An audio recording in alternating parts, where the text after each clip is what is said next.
बिस्मिल्लाहिर्रहमानिर्रहीम अस्सलामुअलैकुम दोस्तों, क्या हाल चाल है। मैं उम्मीद करता हूँ कि मेरे तमाम दोस्त खैरियत से होंगे।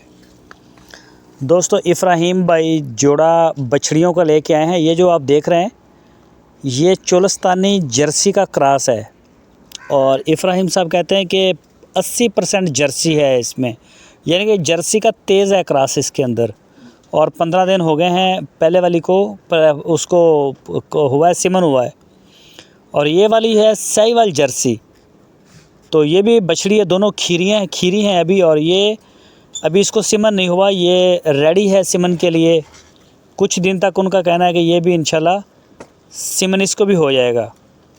तो ये जोड़ी फॉर सेल है। लोकेशन है इनकी हारूनाबाद सिटी, ज़िला बहावलनगर।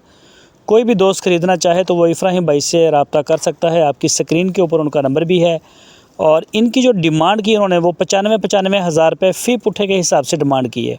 दोनों की 95 फ़ी पुट्ठा, यानी कि आप दें और ले जाएं। पूरे पाकिस्तान में कार्गो होम डिलीवरी की सहूलत मौजूद है। जहां आप चाहेंगे इंशाल्लाह वहीं आपको ये गाय मिलेगी। तो जो भी दोस्त इंटरेस्टेड हैं वो रब्ता करें। इसके अलावा उनके पास ताज़ा सुई हुई मिल्किंग वाली भी गाय होती हैं। First timer, second, third, Cholistani, Sahiwal, imported cross, हर तरह का माल उनके डेरे पे होता है। आप रब्ता